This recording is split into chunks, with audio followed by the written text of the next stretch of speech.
Geddy Lee's big, beautiful book of face.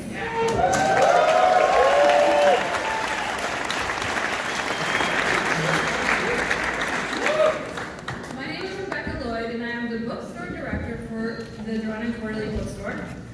And as a local independent bookstore, we are honored to see so many people here tonight to celebrate this epic work by such a talented and revered musician. Merci tout le monde d'être ici ce soir. C'est vraiment un plaisir de vous voir. Je suis Rebecca Lloyd, la directrice des librairies Drawn and Quarterly. Puis c'est sûrement à cause des gens passionnés comme vous que nous sommes capables de faire venir les meilleurs auteurs du monde ici à Montréal.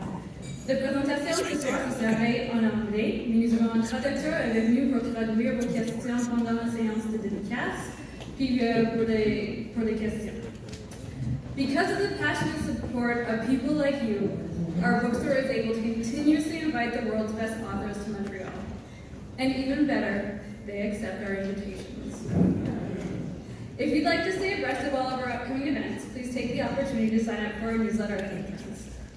And if you haven't had the pleasure of visiting one of our bookstores yet, I'm very happy to let you know that our ticket is good. Your ticket is good for a 15% discount on your next purchase at either our original location, just around the corner, or at our children's location, also just around the corner on Bernard. We would like to take a moment to acknowledge that our events and bookstores are located on the unceded territory of the Ganyangahaga. Tonight, we will begin with an introduction of Geddy by Canadian journalist and co-editor of this gorgeous book, Daniel Richler. They will then sit down together and converse. After the conversation, we'll have a short Q&A. The mic for questions is on the main floor here in the center. We do have a translator on hand for the questions. Comme j'ai dit, il y a un traducteur pour les questions pendant la séance de questions. After the question period, we'll take a short break to set up the signing space, which will be on the stage, and I will invite people to the signing line by section. Please review the signing rules. I'm sure you all read my email today, and I'm sure you've all read those papers on the tables here. I will review them after. That way you can wait comfortably in your chairs, grab a drink, take in the full presentation. And now before I hand the mic over, I just want to say that it has been such a pleasure promoting this event. Everywhere I go, when I say that Geddy Lee is coming, people's eyes light up. They cannot help themselves with all of their excitement. And I get to hear over and over again just how amazing Geddy Lee is, and what an inspiration, and just what a good guy. It's so fun. I can only imagine how much fun Daniel Richler must have had working with him on this book. Just another masterpiece in all of his masterpieces. And so if you would please help me welcome Daniel Richler to the stage.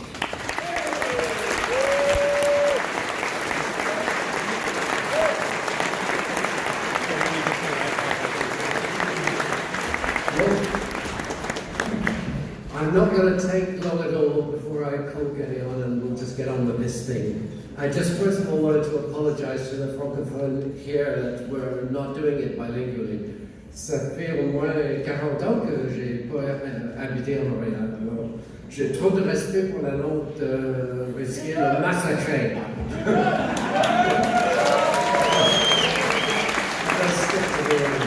It was hard enough working the words in English to get this book right. You're about to meet a man who, you might have noticed, Rush Records had a certain amount of detail in them.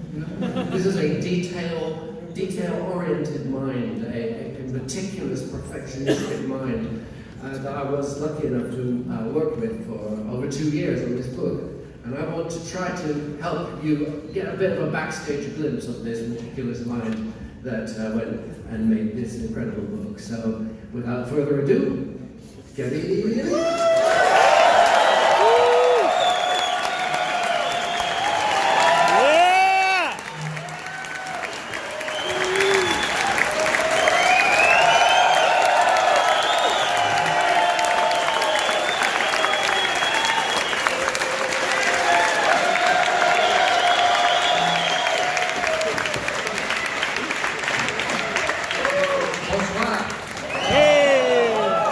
Ça va bien?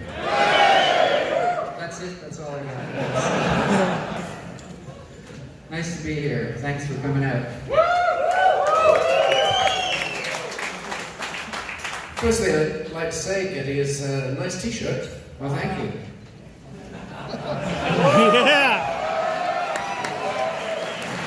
It's about fishing, right? Yeah, it's about fish. The big, beautiful book of fish. So, you spent some time reeling in these instruments, and you could have sat on your goodies like a dragon sits on his treasure in a cave, kept it all to yourself, but you decided to go for a book. Why? Okay, that's kind of a complicated answer, but I'll do my best. So, as I started getting involved in sort of looking into the instrument that I held in my hands for over 40 years, I realized I knew so little about its origin and so little about its evolution. And in the researching of this stuff, things were turning up. Bits of historical information, personal stories from guys that, slaved away their whole lives in bars playing these wonderful instruments. Obviously famous guys use these instruments, but the weekend warriors also, showed their passion using these instruments. So in the course of collecting the instruments, I was collecting stories. I was collecting stories about human beings, about experience, and about manufacturing these instruments that were so interesting to me. So I would look for other books to get information from, and realized there weren't any. I mean, there wasn't a book, a compendium, a proper compendium, that showed off my instrument, my electric bass that I spent my life playing. So I felt this has to be corrected. So I set out to do justice to the instrument that brought me my entire life. I remember also, as your collection got bigger and bigger, the question came up, where are you going to put all these things? And there's this stand-up comic, right? Stephen Wright, he goes, you gotta have everything. Where would you put it? So we decided to put it in a book. Put it in a book, yeah. No, exactly. It just seemed to me that the more I got to know these instruments, the more I realized how beautiful they can be, that they really are pieces of mid-century art. And they deserve to be photographed well, they deserve to be shared with other lovers of these things. And also the story that was starting to develop to me, the story of the electric bass, is really the story of popular music. So it's a different kind of history of popular music, in my view.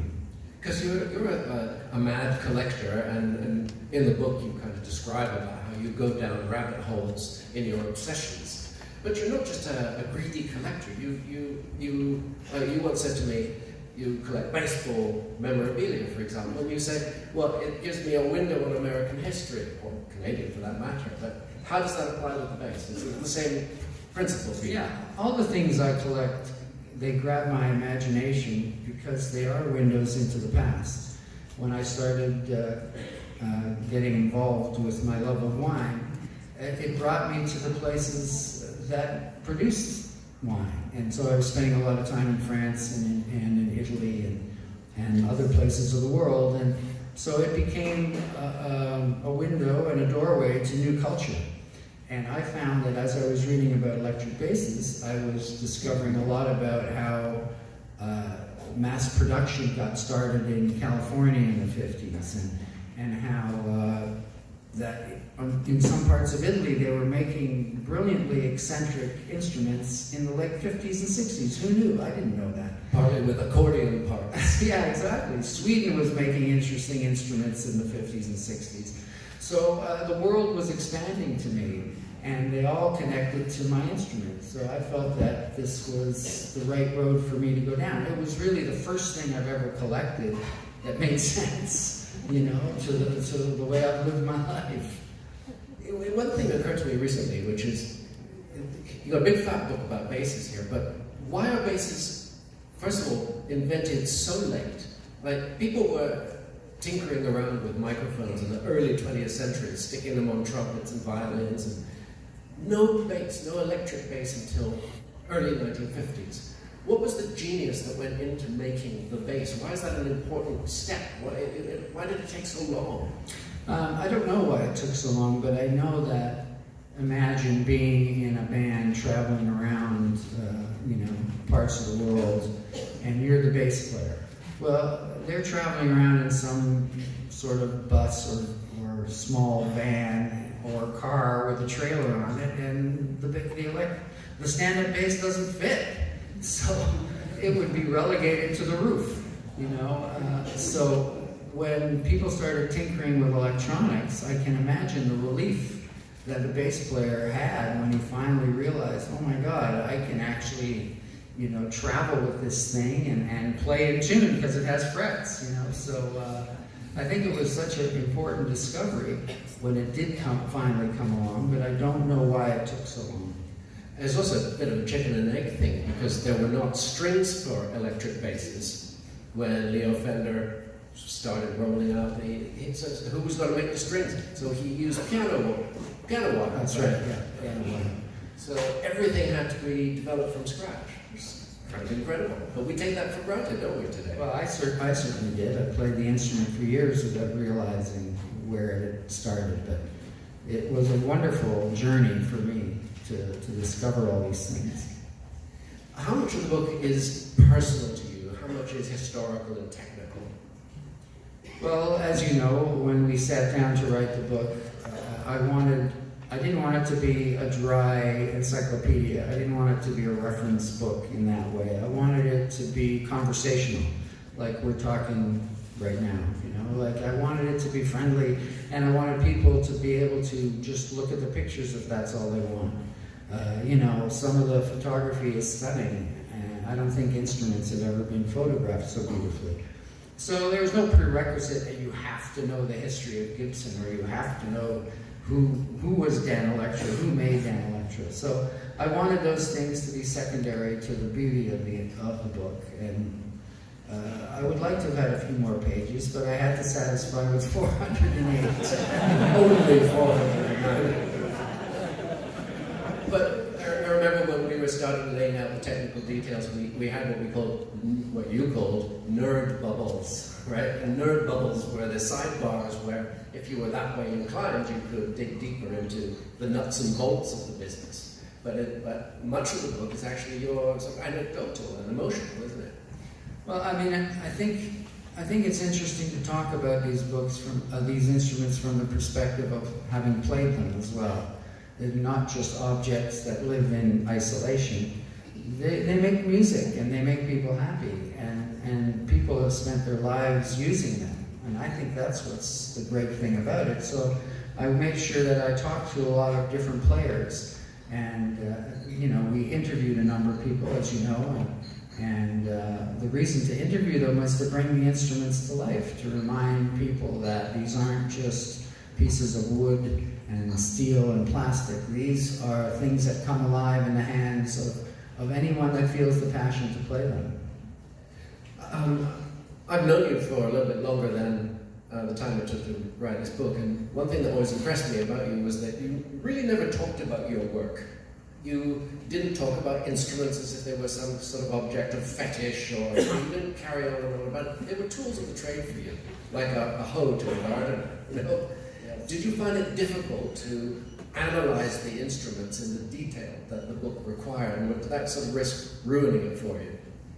Well, I always used instruments only that were helped me develop my sound. I wasn't a collector of instruments in the past. I only went to the instruments I felt would aid in expressing my musical vision and establishing my own musical identity. So yes, they were tools, only tools to me.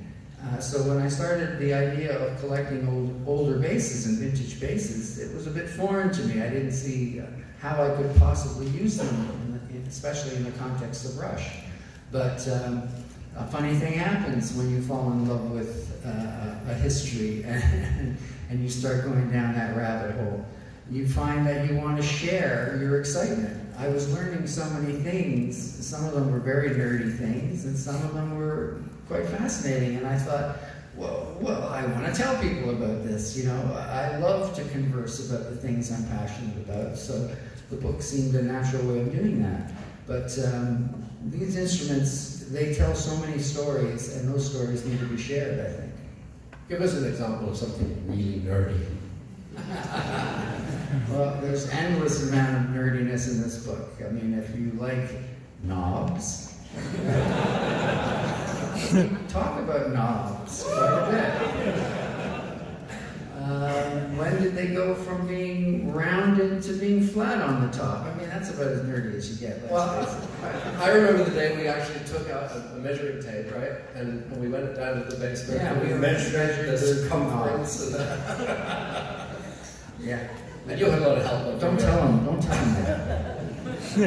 You had a lot of help, which should be said, from your bass tech of many years, Scully McIntosh. Yeah, my bass tech, Scully, he's really the curator of the collection, and he's a defender of the instruments. So whenever we get talking about this and that and the other, and he would always say, no, that's not what's important. This is what's important. So he's the conscience of the book in many respects. Yeah. Even though you concentrated on several key instruments in the course of Rush, did you not look at other players and say, that looks cool in his hands? I mean, when I think of Rickenbackers, I don't just think of you playing them, I think Lemmy and Hawkwind, for example, and they're iconic shape, they're like super cool forever.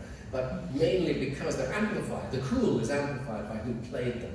Did you have that feeling, any yearning at all to pick up an instrument that was played by a player you admired?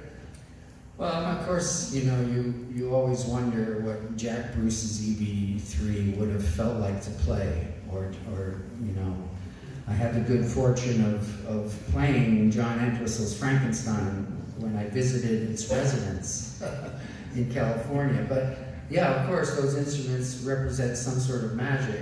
When we were doing the interview with John Paul Jones, as you recall, he came to my apartment in London, and we did this wonderful afternoon with him. And I have to tell you, John Paul Jones may be the nicest guy in the music business. I mean, he's an incredible gentleman. We had met before because we had talked at one point about using him to do some string arrangements for Rush, but the timing never worked out. So it was sort of a bit of a reunion when he came over to do this interview, but he brought his famous 62 jazz bass, the one that all the early Zeppelin records, and so it was in the room, and I was very aware that it was. And there's this great moment when Daniel and I were setting up for a photograph, and Richard's setting up the lights, and he's just sitting on the couch, just playing Heartbreaker.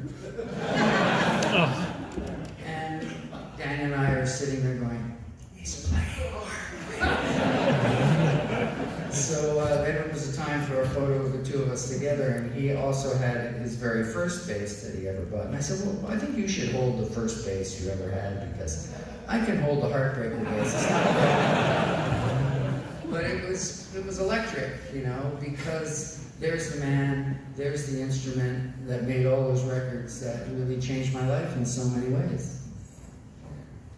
You spoke to him, you spoke to Bill Wyman from the Stones, and a whole bunch of other players. And one of the things you did was ask them about their early days, their earliest inspiration, the first time they ever heard bass, that sort of thing. Were there any revelations for you, any special, unexpected answers that any of them gave you, or especially illuminating that about their introduction to bass, their big inspiration that somehow you shared or were surprised by? Well, I found all their stories so fascinating. I mean, talking to Bill Wyman was such a treat because, for many reasons. Because, first of all, he's such an interesting human being. My God, he's written 9 books. He's an amateur archaeologist. He's invented his own metal detector. All because he has very small hands. You see.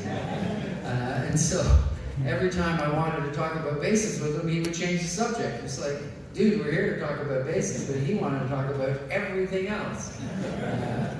sports. He's the only musician to ever throw a hat trick at the Oval in cricket.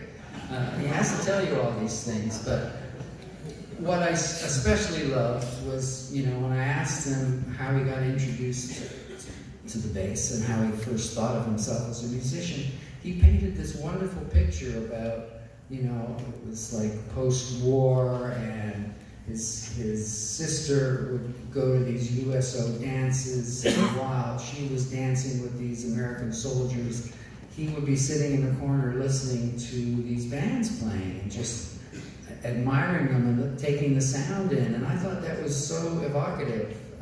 And every musician I talked to had their version of that. And I thought that was really quite fascinating and lovely.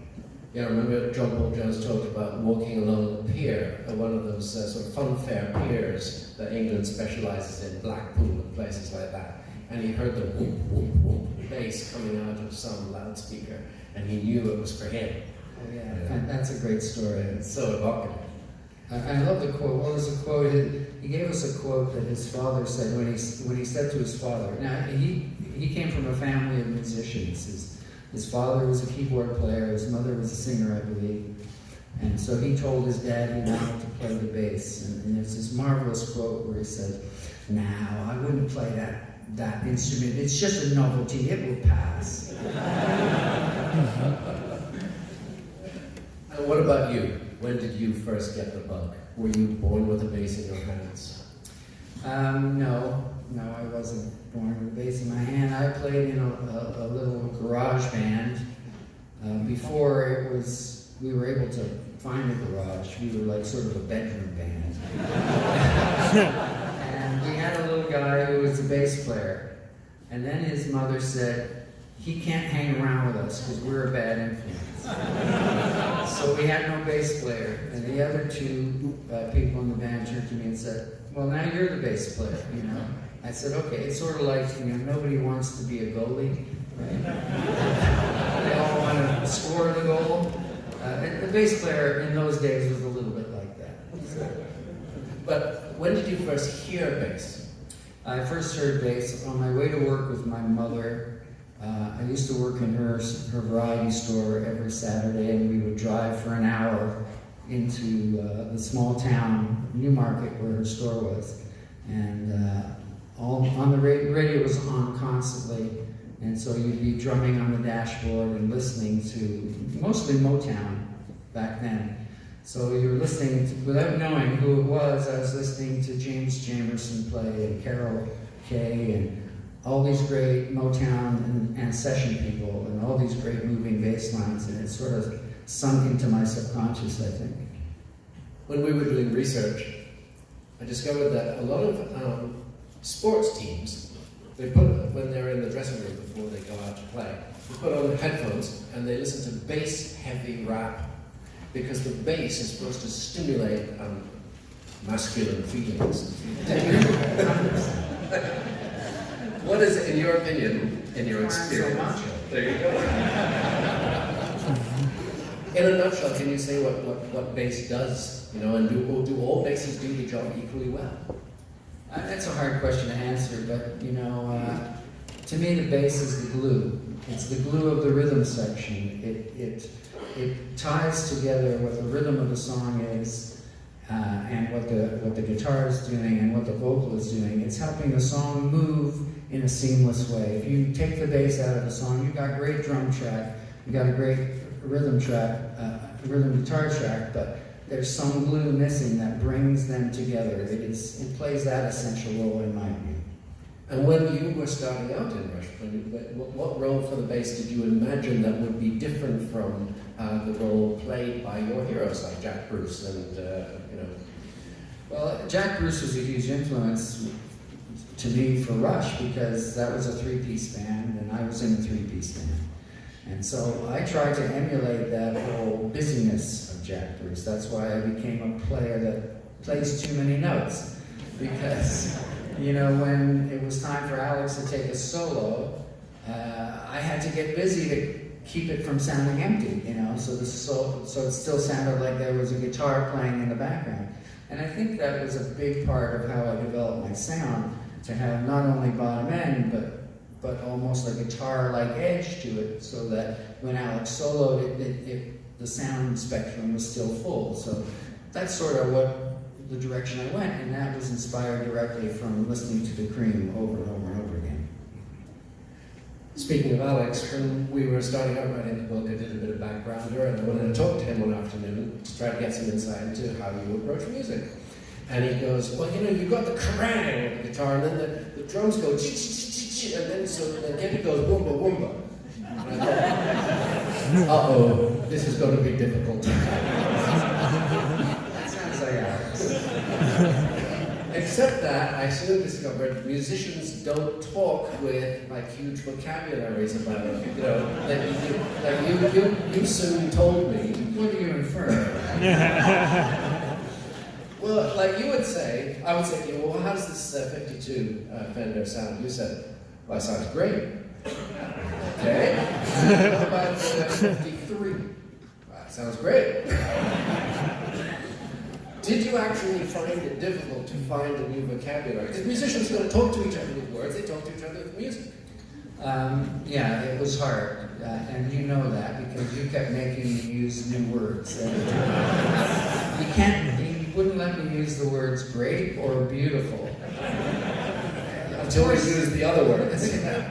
So we had to keep trying to find a way of expressing the tonality of an instrument in a way that sounded fresh every time, because some basses do sound like other basses, and their nuances are what makes them different, or the feel is what makes them different, or the sheer beauty of the instrument is what makes it different. So that was a challenge, but it was a good challenge because it helped me really think about the sound that's coming from each bass as an individual,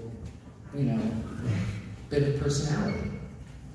You actually went out on tour with 27 of the basses that are in this book, which is kind of incredible. What did you find out about the personalities of some? Do you remember any particular ones that you wish you had played earlier in your career? Yeah, that's a really good question. I mean, a lot of people, when they start collecting vintage instruments, are afraid to play them. They want to put them behind glass and just admire them. And I thought, well, these are instruments that need to come to life. They need to be used. So I took them on the road, and it became Scully's responsibility to make sure I had a different one in my hand for every song, which was a challenge. But I learned a lot about myself. I used to think when I was starting that unless I had this bass with this amp and this particular tone, then it wouldn't sound like me. So when I started adding Gibsons and different kinds of Rickenbackers and Sematus basses, it sounded like me every time. So it was confirmation that this is where your sound comes from, really. It's not just the instrument, it's your personality as a player that makes it shine. But some of them, like the Gibson Thunderbird, I used to always make fun of other bass players that played Thunderbirds because they're such unwieldy things. They have these really long necks. And particularly, one fellow I toured with a lot was this guy named Pete Way, who played in a band called UFO. And I asked him one time, I said, why do you use that Thunderbird? And I said, how do you describe its sound? He said, well, Glee, he used to call me Glee. But Glee, you see, my sound is sort of 3/4 good and 1/4 not very nice. I said, oh, okay. That's what you're after then. So I had this, bias against these basses for years and years and years. And then when I actually started playing them at home, I was surprised that the tonality was not as dark and deep and woolly as I expected it to be. So I took two of them out on the last Rush tour, and actually I found that their tonality, even though it wasn't classic, twang that I look for, they had this fantastic mid-range and this bottom end, and I could turn it up louder than normal. And loud is good for me. I like it when it's loud. So they actually, I learned a lot about, how useful they can be even in the context of Rush. To quote Motorhead, everything louder than everything else. Yes. Very important. Sometimes I wondered when we were making this book how relevant it might be. It's an analog book in a digital age. And if you've ever taken an Uber and listened to what's on the radio, you don't hear the music played on these instruments anymore, it seems. How did you think this book would feature, as I say, an analog thing in a digital world? Well, I don't know. I wasn't really bothered about the reaction to it. I just felt that I needed to do this and I needed to share what I had discovered. And I thought there are other people out there that love instruments, they love guitars, and they love objet. I mean, these are beautiful examples of mid-century art. They really are. And it's a time that has come and gone. And now you can get any range of bass that have, combine modern technology with them, and of course there's development, and it's really going to a cool technological place. But these things represent a time, and they represent a period of music that I think I can really relate to, and I think many other people relate to it, and I think that's why people have sort of been drawn to this strange, big book of bass. And a similar question, which is, you've got the internet these days. You can look up anything you like on the worldwide interweb. What would a book add that the internet can't already offer? Well, first of all, it's like to me, this is the exact shape of an album, a vinyl album that I grew up on. I loved holding albums in my hand. I don't know, many of you probably enjoy the same experience.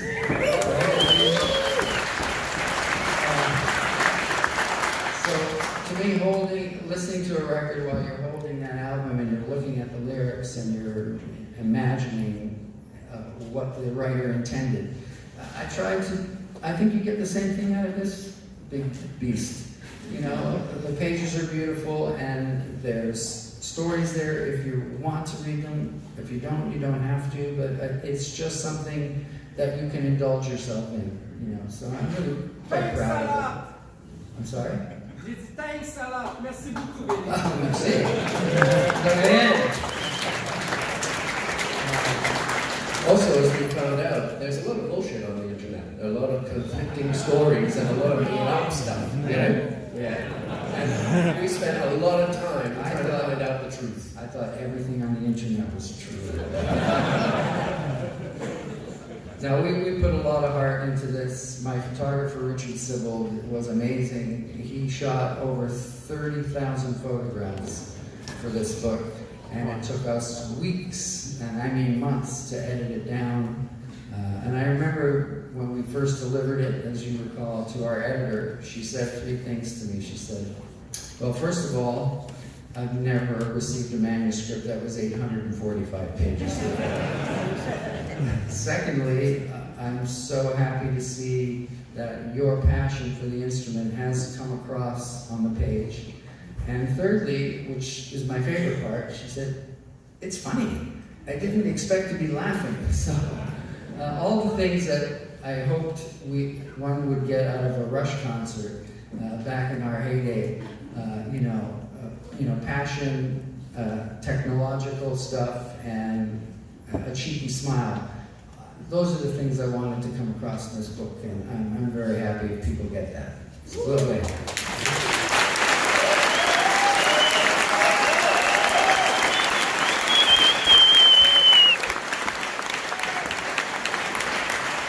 That's all I got. Now it's your turn. Yes. Anybody got any questions? How's this going to work? Is there somebody with a microphone out there? Yeah. Because I can't see, the lights are in my eyes, but it's okay. Testing 1, 2. Good evening, gentlemen. Hi. Good evening, Geddy. Hi. Thank you for coming to see us in Montreal. We've seen many a good Rush show here. Always appreciate your visit. The book looks awesome. Thank you very much. Thanks for coming out. And thank you for 40 plus years of music. I think I speak for everybody here when I say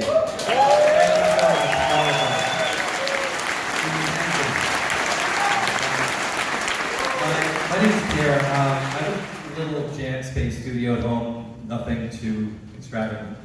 I've grown fascinated with the whole recording process and everything that happens after the musician's original performance is captured. And Rush music is so intricate, and you've afforded yourself so many options with so many new instruments later on in your career. My question to you is, how do you know when you're done?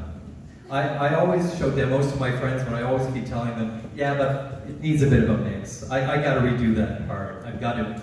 How do you end up? How are you ultimately satisfied with the product and ready to certify it as the original creative vision that you had? And then again, how many happy accidents happen along the way?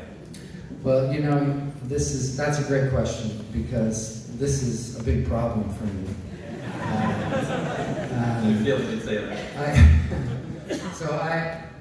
I used to say that mixing an album, for those who don't know, is the final stage of an album. And I used to say mixing is the death of hope.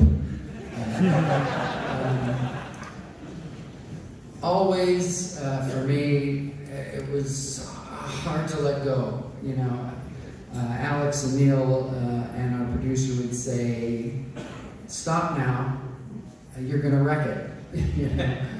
Because there's always another idea, there's always something that can be a bit better in my view, and I think when you work on a project for a long time, you get so intimate with everything that's on that song that it's hard to separate yourself from it. And you keep thinking, well, this little thing could be so much better, and that's true, but sometimes, you know, they say the enemy of good is perfect. You know, sometimes trying to make something so perfect that you might lose some magic. So basically a record has to be torn out of my hands, and that's just the way I'm built. So yeah, thanks for the question. Thank you so much. Yeah, thank you.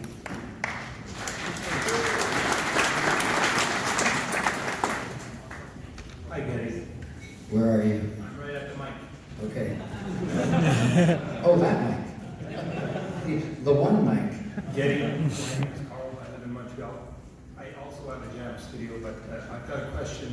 I'm a little bit nervous. I'm sorry, I can't hear. Can you turn this mic up? Testing 1, 2. There you go. Hi, Geddy. Hi. So my name is Carl, and I live in Montreal as well. My question is actually a numerical question, and I'm a guitar collector. So I've got 69 stringed instruments. I recently sold one. Well, I haven't sold it yet. So I was wondering how many basses you had. That's my first question. Okay, thank you for that. Now I will embarrass myself and say I have about 280 basses. I'm not done yet. No, and a funny thing happened to me on the way to collecting basses.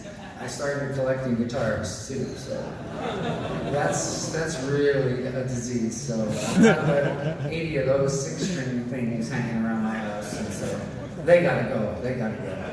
Well, there's a bit of a tease in the book. You Yeah, I sneak a few of my guitars in there every once in a while too, but you know, it's mostly basses. So my follow-up question. So I'm primarily a guitar player. When I was 10, I played bass in a band in 1975. Do you play anything other than fun with a 6-string bass, for example? Yeah, I have some 6-string basses at home. In fact, I have far too many 6-string basses. And they're a real oddity because they're very collectible. Collectors love them. And most of them are like new. Now, why is that? Why are they all like new? It's because they're very hard to find a good use for them. But I'm determined at some future life of mine that I will make a record with some 6-string basses, and I even have a fantastic Rickenbacker 8-string bass. That the only other one I've seen was in the hands of Chris Squire. So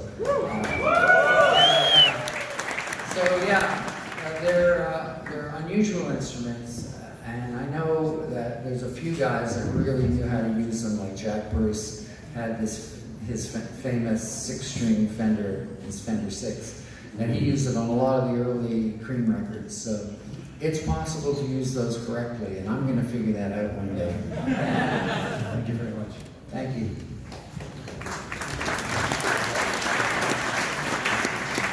Hi, question. What criteria do you look for requirements in a bass when adding to your collection? Are you looking for some historical value in general, or iconic bass?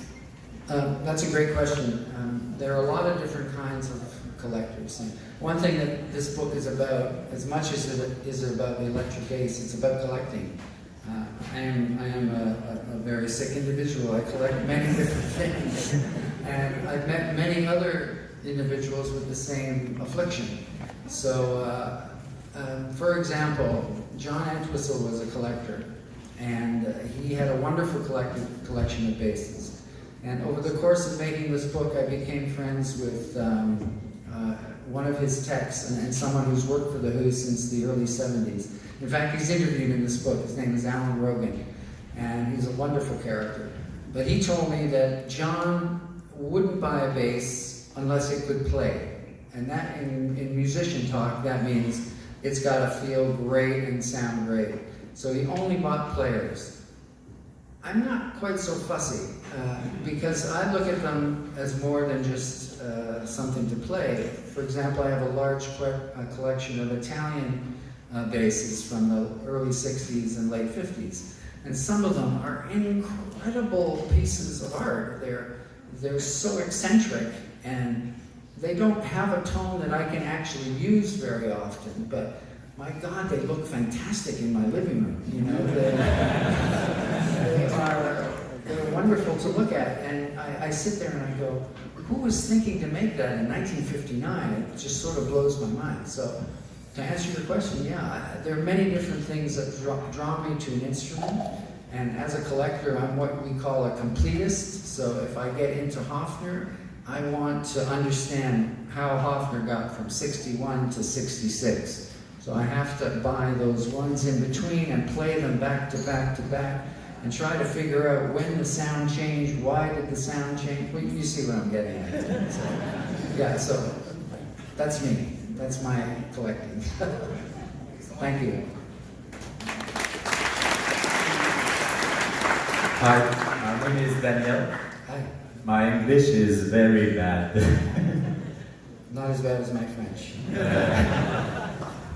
Ce serait mon souhait le plus cher. Depuis l'âge de 17 ans, j'ai 55 ans, depuis l'âge de 17 ans que je joue de la bass, grâce à toi.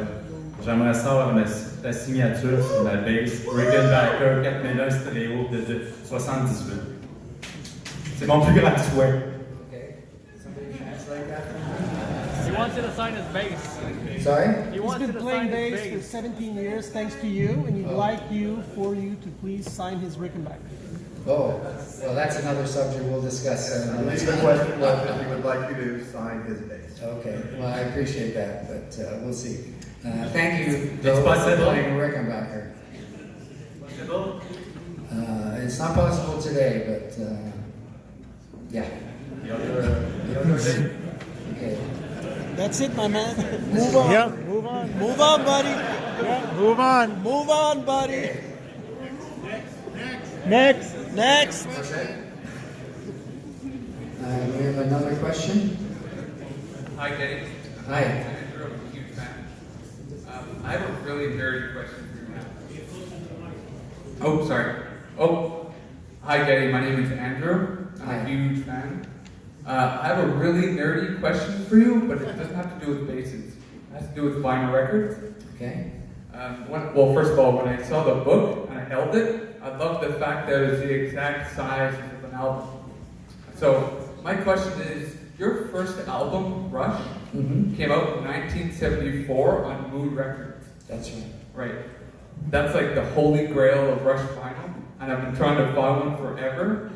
When's the last time you've seen one? Do you have one? Yes, and I'm not selling it.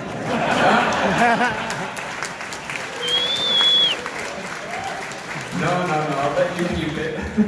I'm just very interested in that album. I've never seen one, and I'm really looking forward to have one day.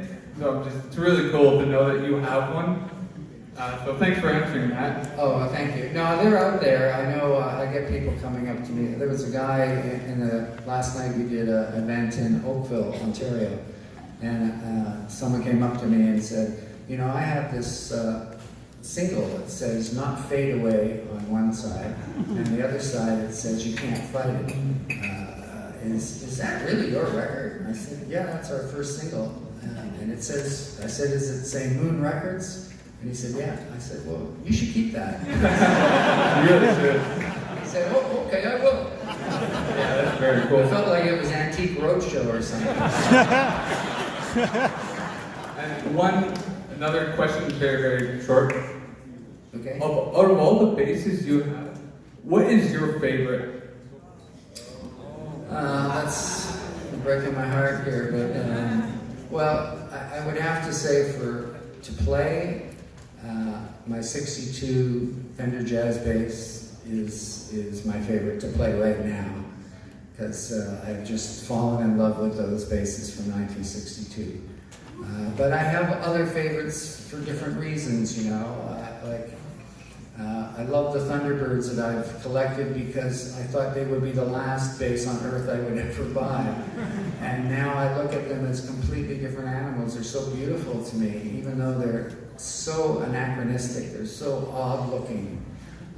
But they represent a magnificent failure to me, because Thunderbirds were a terrible disaster commercially, right? And like nobody bought them.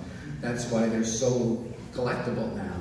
But the failures sometimes come through in the end, showing that people made a mistake by overlooking it. But yeah, so I guess my 62 Jazz would have to be. If I could only take one with me, that's the one that's coming. Thank you very much. Thank you. Hello, Geddy. My name is Noah. I'm probably one of the youngest people here. And just wanted to say, 6 months ago, you were the reason I picked up a bass and actually started playing. Being raised in Rush, you're always like one of my idols. Just want to say it's a pleasure to be here tonight. Thank you so much. And no, my question was, do you have any tips or tricks, for a new guy trying to... Okay, well, always take your wallet on stage with you. It's really important. Always take what?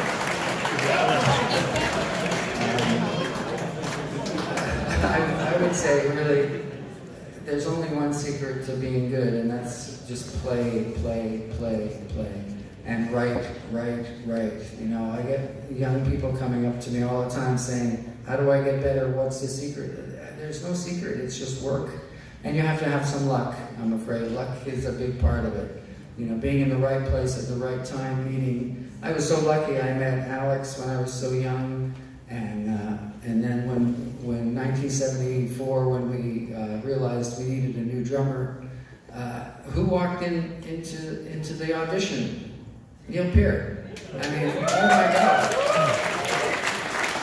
So, I mean, you can be the greatest player in the world, but you still need a little bit of luck on your side. And I've had it in spades, so I wish you luck and keep practicing.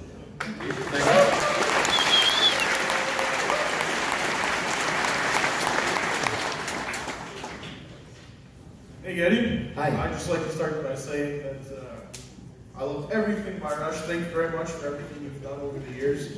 Awesome work. Thank you. And out of every single one of the Rush albums, which one, in your opinion, would be your personal favorite? Which bass did you use, and why did you use that one? Okay, nice simple question. Thank you. Well, my favorite Rush album is the last Rush album we made, and that was Clockwork Angel. And it's very dear to my heart for a lot of reasons, but I really feel like we brought so many things we'd learned through 40 years of making good records and questionable records, and it's just sort of all matured at the right time. And on that record, I pretty much used my 72 jazz bass on almost every track. I think there may be one or two tracks I used one of my other jazz basses, but it's pretty much 100% jazz bass on that album. So anyway, thank you for that question. It's very hard to choose one record out of the many that we've made, but that one's pretty close to me. All right, thank you very much. Thanks.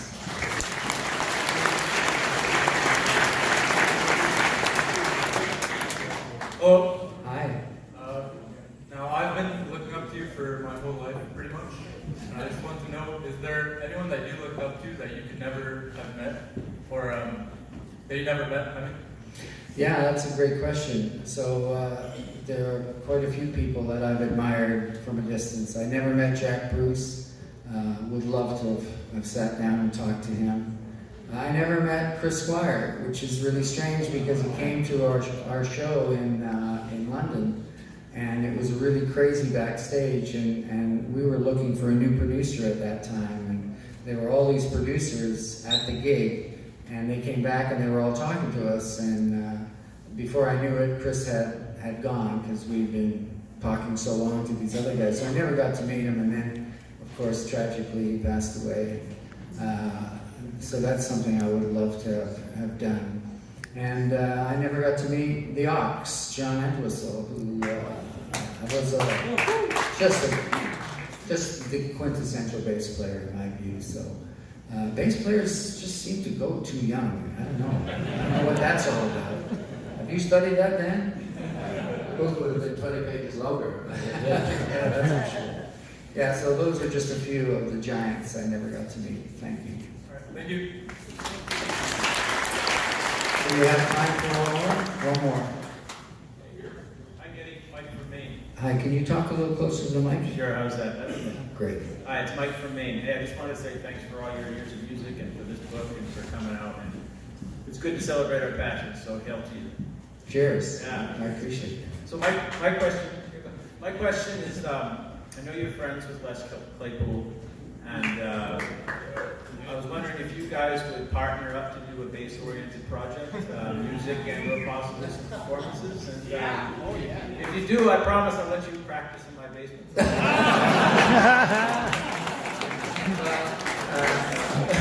Thank you very much. You know I love Les, and we're buddies. And I interviewed him for the book, and we went to his house in California and his studio. We had a wonderful couple of days in Sonoma. And he was recently in Toronto with the Claypool Lennon Delirium. And he invited me to the show, and I came down, and he said, "Hey, you got to come out on the last song." And I said, "Really? You want me to do that?" And he's like, "Yes." So, I slipped out onto the stage, and we did a little jam to Sean's father's song, "Tomorrow Never Knows," the great Beatles song. And they're a fantastic band, and it was really a lot of fun. It was a bit unusual having two basses in that song, but who knows. But Les has mentioned that idea to me more than once, and you never know what could happen in the future. There are worse guys that I could hook up with, that's for sure. Thank you. Thank you all for the questions.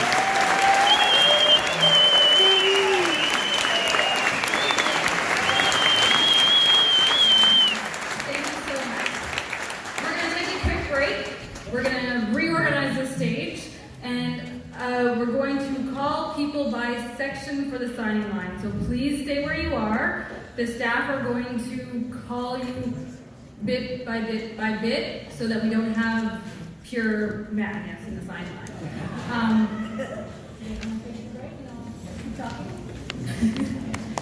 So I'm just going to go. Thank you.